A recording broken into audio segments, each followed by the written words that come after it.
It does not work with the Neighborhood Kids Connect. It doesn't work with the Xbox Connect. The Xbox does not, no. And you got to understand, the Xbox Connect is not as good as the sensor we have ordered. The sensor we have ordered is directly from PrimeSense, and it's specifically geared towards closer in. Basically from 14 inches on their literature to about 4 feet will be the range that it works at. If you want to do further distances, then the other sensor is more better suited for that. So, and that's roughly about the same thing that the Creaform has when I was actually using it. When you moved it too far away, it wasn't scanning, but when you got close enough to it, it scanned perfectly. Right. So don't confuse these two. It's two scanning technologies. We're putting them both together because one of them was cool, and the other one is going to evolve, and it will evolve more slowly.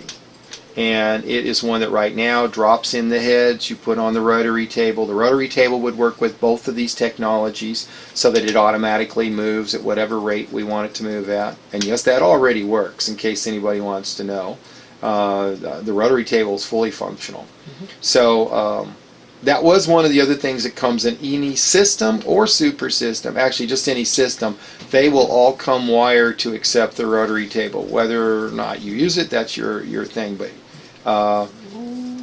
that's that guy right there. Yeah, it's this guy here. Yeah. Okay. So here's the deal. On an engine, you could theoretically run a rotary table. You could theoretically run a line laser. Theoretically, we will not accept an order, nor will we promise that to anybody until probably November or December. We'll be in a position to give a demo of that and say, okay, this is what you get, this is what the price would be. If you have a system, it will come pre-wired, because we feel like even if it's not this rotary table, there are so many attachments that we've dreamed up that will use the 4th axis. We already have the motor driver in it, so we just said, you know what? We're going to include the connector so you can run a motor and have a little sensor action going on. Alright, so that will come on all systems, and the super system comes with a rotary table. So now that you guys know what the differences are. If you want your engine wired, we're going to charge $100 normally, but because the Kickstarters are such nice people, well, basically we don't want to charge anything. But we already have them assembled, and we realized that to do it right, we got to pull it all the way apart, remachine a little slot and 2 connector holes. So we're charging $50 to disassemble, machine, and reassemble it. And that's, believe me, Davo is the only guy getting any of that. So, and we got to feed Davo. So if you want us to include the possibility that you can get a plug-and-play scanner when they come out with no further to do, then you're going to want us to do that. Otherwise, we might have some engine non-modified way of doing this, but right now I can't think of what it would be. I know that I can think of actually a couple ways of doing it, but that's enough. This is just a lot more robust. Yeah. The way that we have it set up here tonight, that you guys can see in the... Okay, we have one more thing I'd like to run by you guys. Just wanted to show you something that happened. One of the things that's been a problem for us is shipping. I mean, how do you ship something like this, right? Oh yeah, I know. You stick it in a box, dump in some peanuts, stay fragile, throw it if you really have a bad day, and then you ship it. When it gets there, it leaves in 1 piece and it arrives in 7. We know how that works. Yeah. We've been shipping equipment for 30 years that's worth a lot more than these printers, and more fragile. In some cases, quartz baths. They look like a kitchen sink but made out of quartz. And yeah, a lot of them got broke. We made a lot of money from breakage, trust me. Insurance was awesome. In this case, I feel like with all the delays I've caused personally, I'm not interested in any more delays from shipping damage. So we've made a plan. The first plan will be hit those 6 to 8 people up the East Coast, and that'll start on the August of 23rd.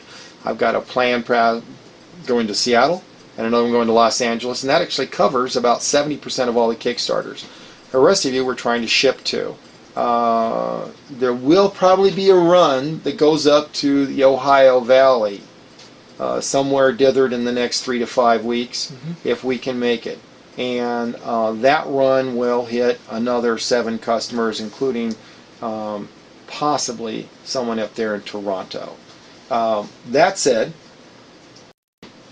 We're still looking for a nice way to package it. So now it's 3.5 weeks, 4 weeks ago, I had brought in a professional who was going to give us these beautiful die-cut foam and super technology, not too expensive boxes, etc., etc.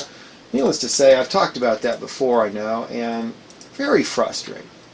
It's very frustrating because what we have is not such an easy shape to just, throw it in a bubble pack and get looking good.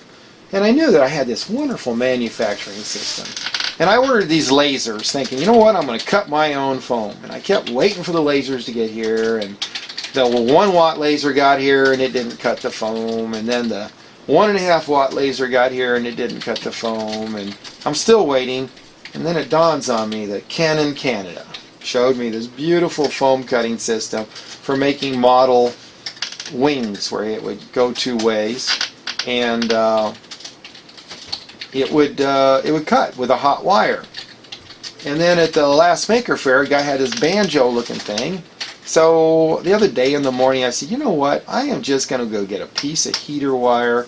I'm going to run it from my constant current power supply at 2 amps. I'm going to watch it get hot, and I'm going to see if it slices the foam that we want.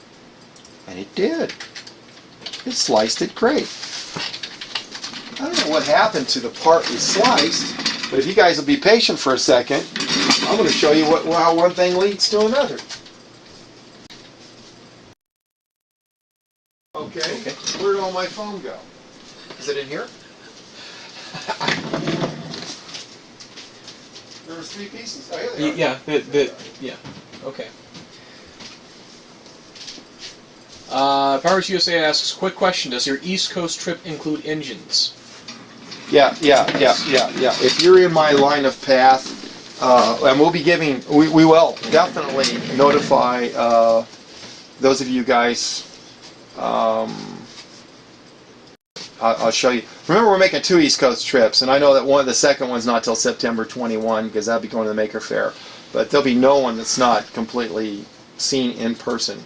Yes. That's on this East Coast. But I've already checked and rechecked. I can get 6 systems, and I probably can get in another 4 engines on top of those.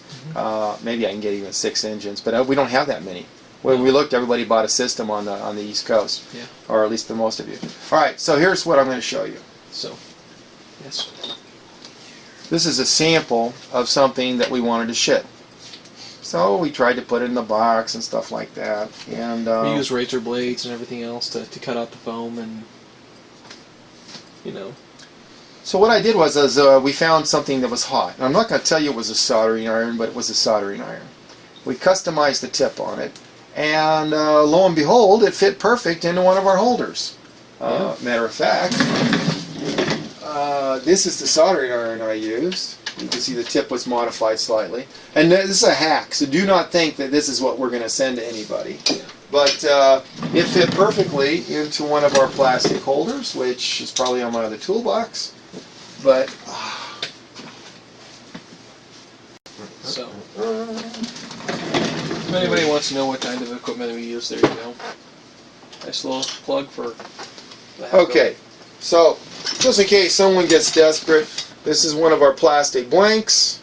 The plastic blank fits inside one of our holders. The soldering iron went into here.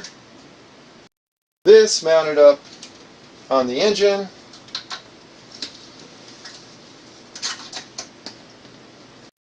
Of course it went down, we laid the foam on the bed, and we proceeded to make some interesting patterns.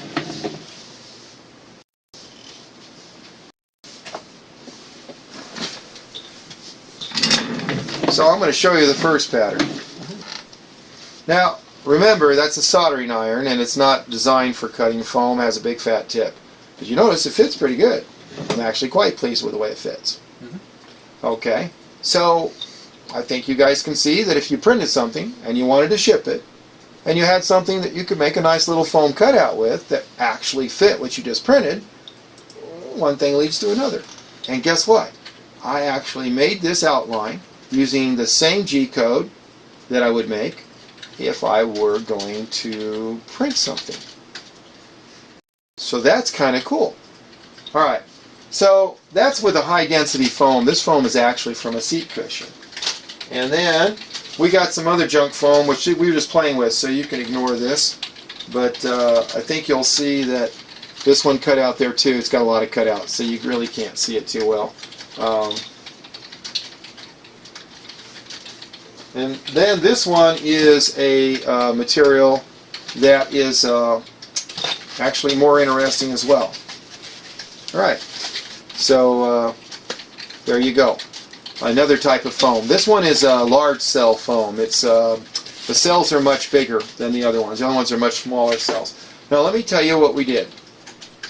This was just proof of concept. I don't usually butcher up my soldering irons. I have a ton of them around here, but I would never expect someone to use a soldering iron. I will say this. I did not fall in love with the system until I did this. The reason is I almost choked to death on the fumes coming out of this. The system would definitely be something I would recommend to someone who was cutting much foam, or run your print engine outside. Yeah. So here's what we did. I have actually ordered special hot wire cutters. And I guarantee you, actually, I'm really sad that it didn't show up yesterday's mail or the day before's mail, because tomorrow I get my 30-watt heater cartridges and I'll be back on the ABS full time. But this allows us to cut with a U shape. So we can come in, drop to the phone, come across, pick it up, and you get strips, you just pop it right out. And we even see how we can put this on the end of a motor, control a motor, and hence control the angle. So when you do a circle, you could do a beautiful circle, and it's just like milling, only you're milling the foam, obviously burning it. I think you can start to get the idea. There's a lot of really interesting possibilities here. For us, we just wanted something that we can make custom packaging without having to pay for the die-cut foam in the small quantities. And then also, as we're printing things like clay that might be fragile, we're going to want to be able to cut little foam containers for it. And I can see where this would be pretty interesting as an easy way to do it. So more will be evolving on that, but don't be surprised if we don't have a I can't call it an Emo 25. What? It can't be the Volcano. What are we going to call it? That's a very good question.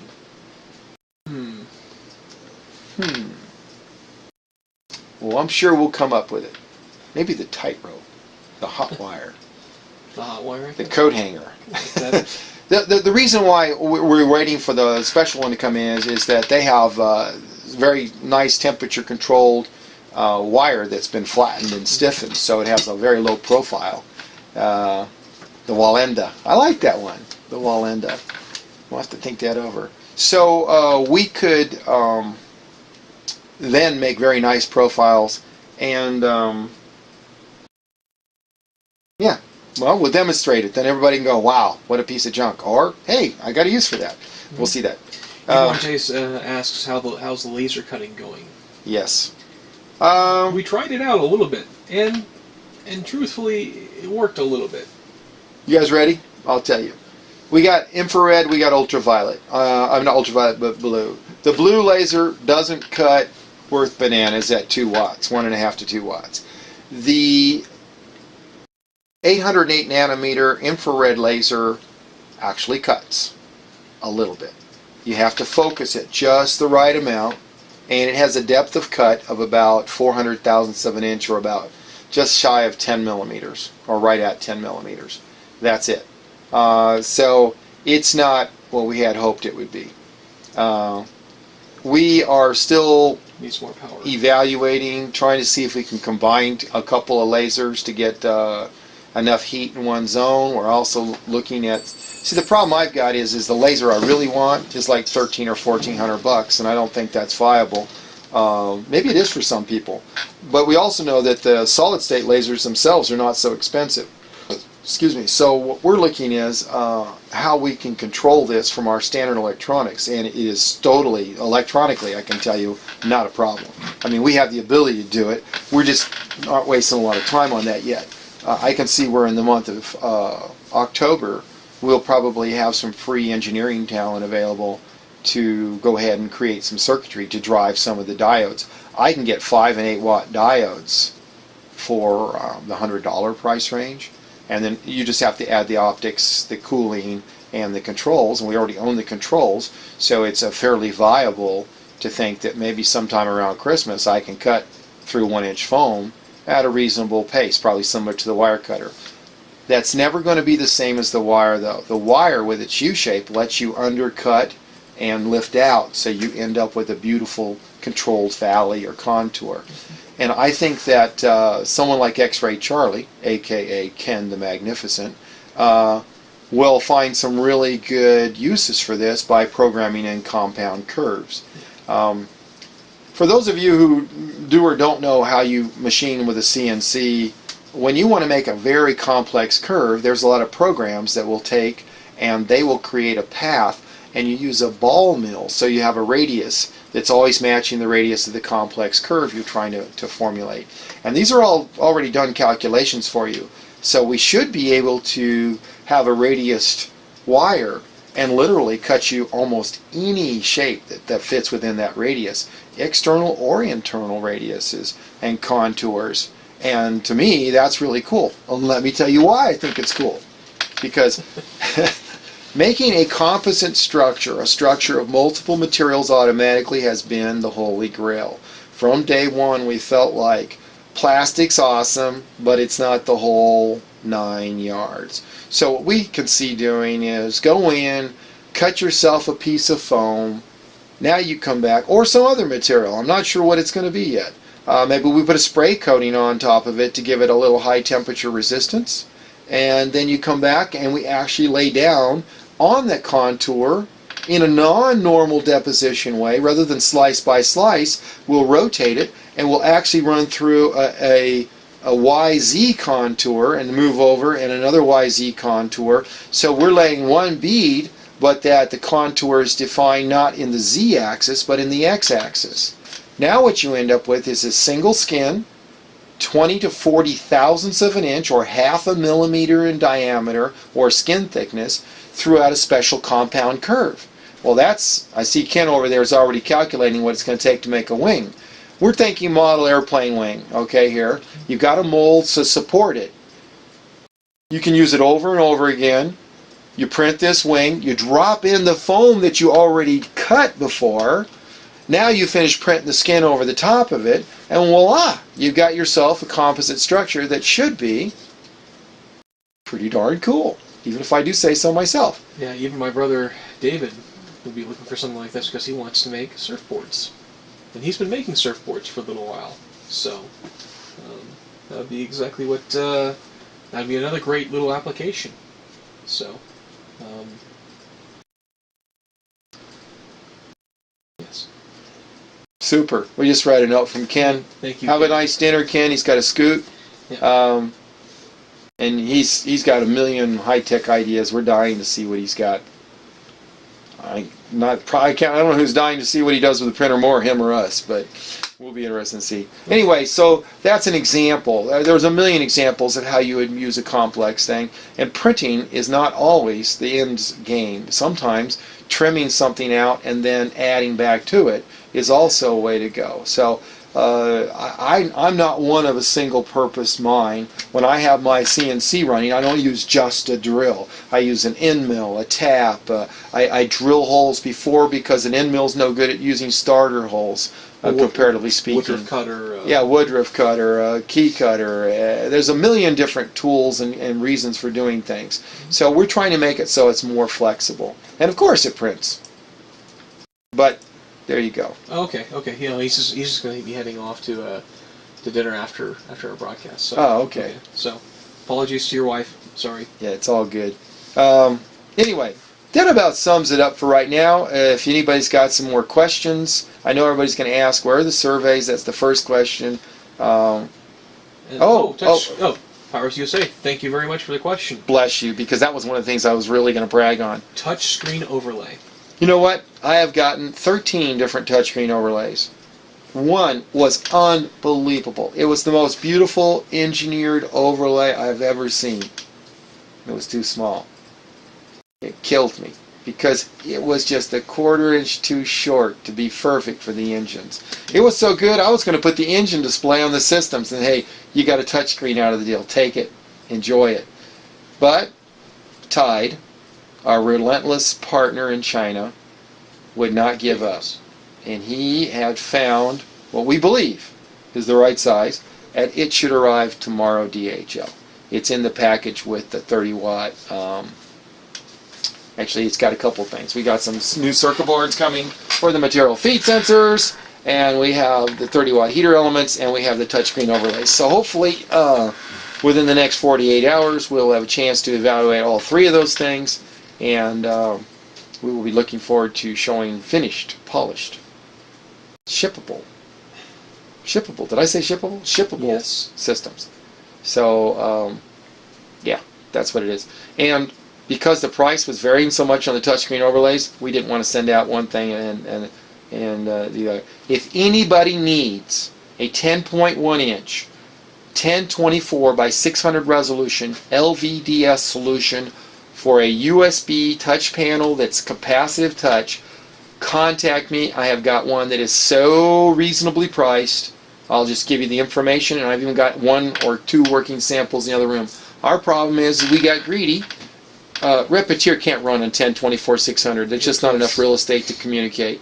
We run 1280 800 is our minimum resolution, and because of that, the touchscreen overlay that is just beautiful. It just breaks my heart that I can't use it. It's not got enough resolution in the LCD, and we have looked high and low. We could not find an LCD that was scrunched down.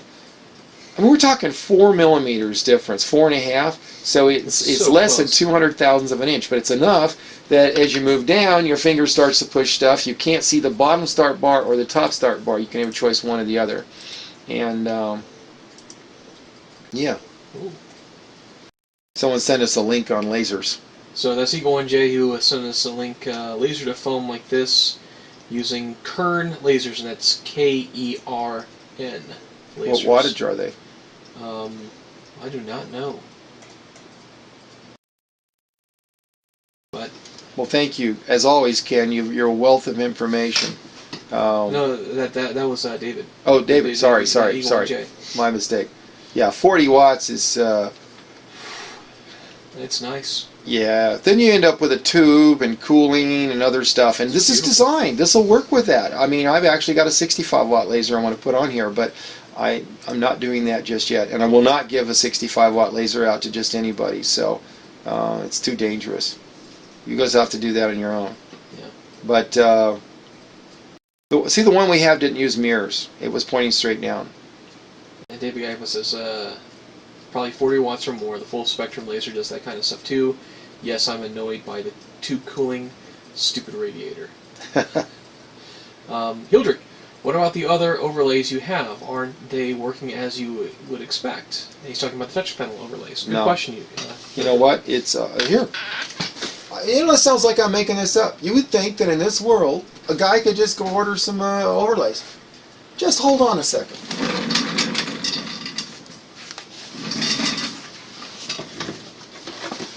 Alrighty. So, hopefully this is, good. Alright. Very good. No drop frames tonight, thank goodness. Also, a little bit earlier tonight, for those people who are looking for the PrimeSense stuff, basically if you go to Google, you type in PrimeSense, or as Hildrick put in the chat room tonight, you put in primesens.com/solutions/sensor. And the one that we were looking at initially was the Carmine 1.09. It's very interesting, and the main thing is right now is to actually take a look and get something up and running, which is what we were able to get, and show it to you guys. So as you guys saw on the resolution that Daniel Gifford had put together, the resolution was pretty good for the very first couple of scans that we've done with an actual system. The hardest part about this was the software by itself. The open source software that's out there is very fragmented, and it's very difficult to get a hold of the people who actually are the ones doing this, because most of it's for research and it's not for commercial purposes. So there you go. But we got one to work on, which is a very good first step. All right, so let's go on the roller coaster, okay? Yeah. This is an amazing touch overlay. Capacitive touch, 12 8800 10.1 inch LCD screens, the one we've been using on the engine. It looks awesome. Those bubbles are just plastic. Yeah, it's just a protective coating. Yeah. All right, I'll peel off one corner so you guys can see it. I mean, this is as good as it gets. Oh, yeah, Is that beautiful or what? Okay, so here's the heartbreaker. I might use a bad word, so forgive me. Okay. There's a connection for the interface. No one in the world's got a pinout for it. Yeah, I want it too. I can't find out how the touch part of the panel, how to interface to it. And I'm an electrical guy since dinosaurs roamed the earth. Yeah. So yeah, and I can get unlimited supply of these for like $60 a piece, including the touch overlay. So let's go into this next guy. So I ordered a 10.1 inch from a company in Texas. They do this for a living. As a matter of fact, one of our backers was nice enough to point us toward them. Yeah. They were sure this was the right overlay. So here's our display, and here's the overlay. Hey, it looks good so far. Until you go to put the display on the overlay. And you notice that the overlay is about 1,000,000 times too big.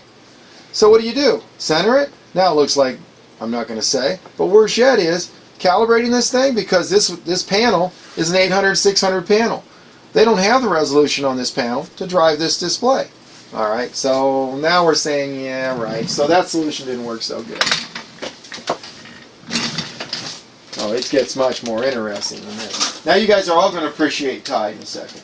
Oh, yes. And Todd, if you're watching, thank you. Yeah. Thank you. We love you, man. Again, 1,000 times. Thank you. All right, so this is one of the ones that Tide sent to us 2 weeks ago. Came in. When I got this panel, it was so awesome. Oh, yeah. All right, I'm going to get this up here so you guys can see it. You see this circuitry across here? Maybe it's not focusing. There you go. Right there. All right. This has a little connector that plugs into it. It goes straight to your USB. You don't even need drivers. This thing worked right out of the box. Yeah. When I saw this, and I said, wow, let's just see how that holds up. And it was capacitive, which means you have two-finger touch. Yeah. No, so. But whether it's two-finger touch, it means you're never going to be going to break your screen from a resistive one that you have to push hard on. Yeah. It means you just fondle your screen. All right. Oh, guess what? That's not even the right screen. All right. Hold on. I know. I got screens. All right. I would never accuse me of not having screens. Yes, there are just a few more back here, guys. Let's see. Eagle and J says, seriously, that laser eats up so much bench space with a cooling system, vent system, air compressor, computer to run it.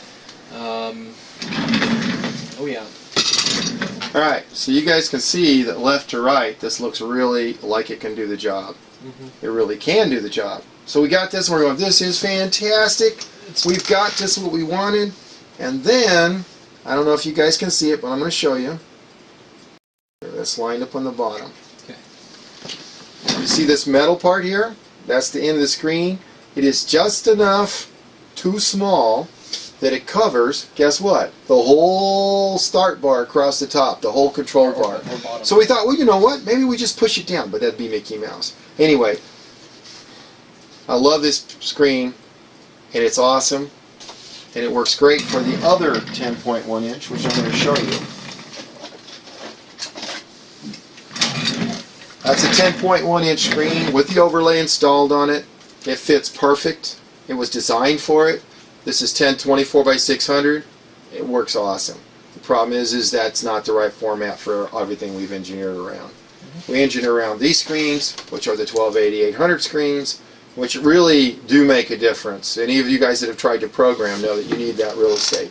So anyway, I know I'm being redundant. Let's just say this is just a few of the things we tried. But since we're on the job, those were fun to set up. Yeah. I got one last thing to show you guys because we're in the relentless pursuit of excellence. I'm going to show them the 14-inch overlay because I don't want them to think that we're neglecting the system, guys. Oh, no. Again, much larger. It's beautiful. And we're saying, wow, a 14-inch overlay. How cool is that? Here, you take the overlay. I got to put these back so they don't get broken. Because even though they're not the right ones, they might end up being someday for something else. Get off a little bit of